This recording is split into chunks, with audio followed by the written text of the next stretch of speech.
Hey everybody, मैं हूं दीपक पुनिया और आप देख रहे हैं एकेडमी ऑफ साइंस।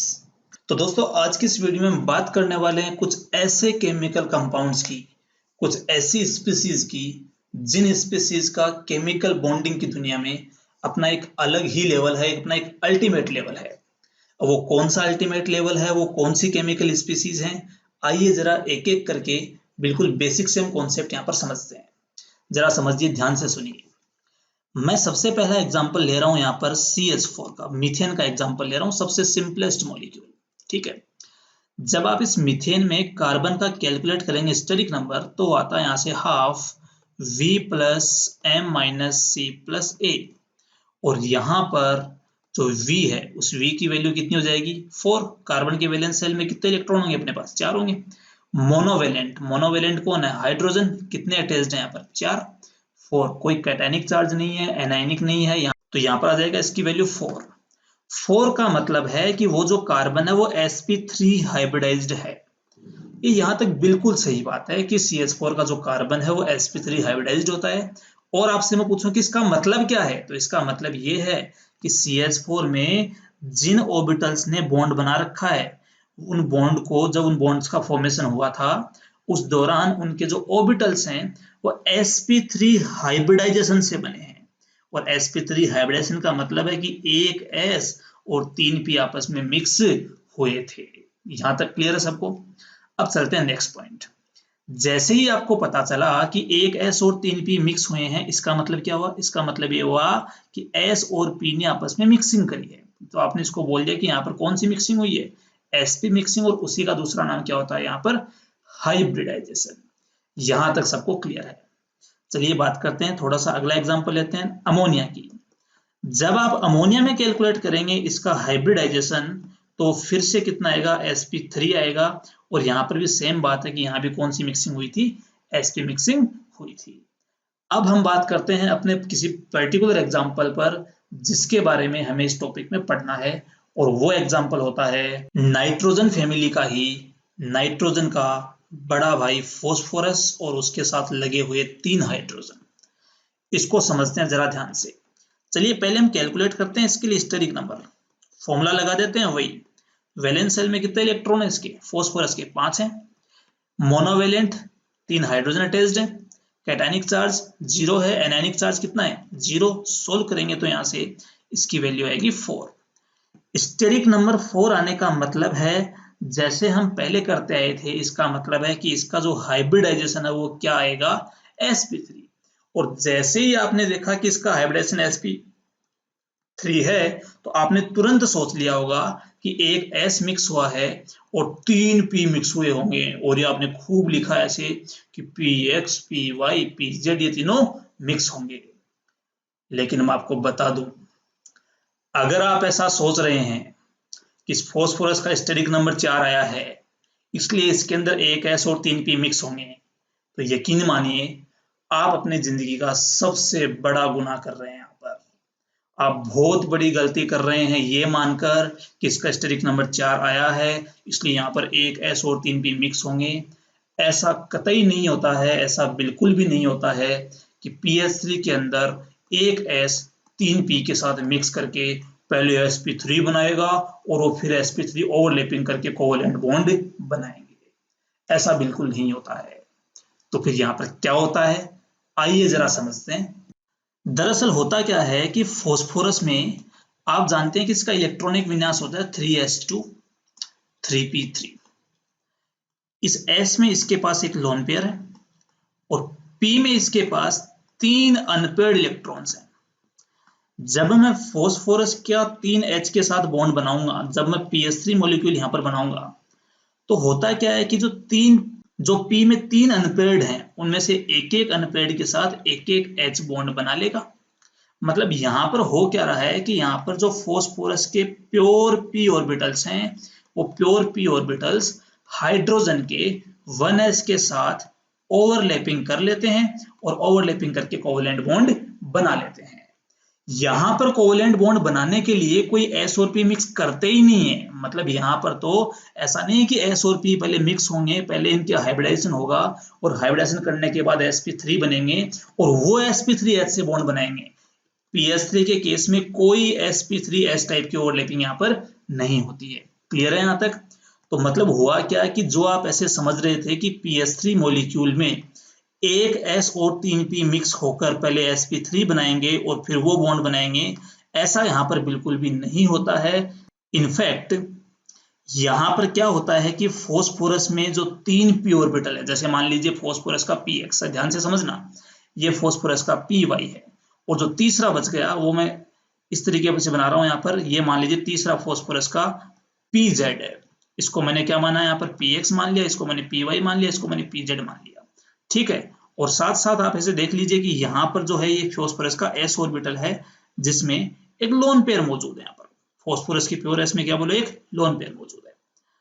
तो यहां पर फॉस्फोरस के px के साथ हाइड्रोजन बॉन्ड बना लेगा, इस फॉस्फोरस के जो सेंटर में मौजूद है इसके pz के साथ H बॉन्ड बना लेगा और इसके py के साथ H बॉन्ड बना लेगा। और जो इसका लोन पेयर है, ये लोन पेयर प्रेजेंट होता है किसमें, प्योर p में।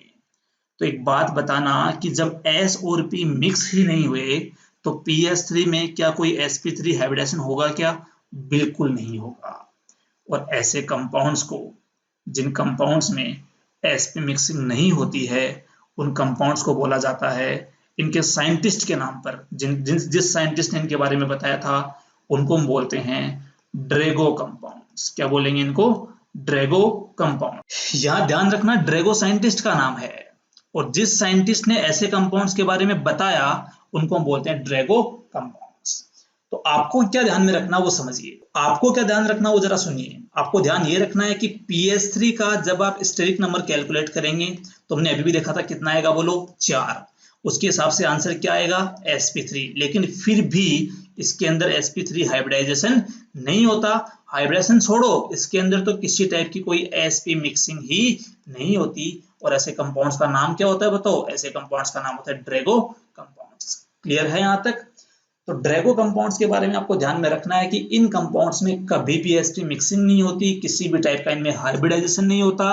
तो फिर सवाल उठता है इनमें बॉन्ड कौन बनाएगा, इनमें बॉन्ड फॉर्मेशन कौन करेगा? तो आंसर है ऐसे कंपाउंड में बॉन्ड फॉर्मेशन करते हैं प्योर p ऑर्बिटल्स। कौन करेंगे? Pure p orbitals. और आप जानते हैं कि जब प्योर p ऑर्बिटल बॉन्ड बनाएंगे तो ऐसे कंपाउंड्स में बॉन्ड एंगल कितना होगा?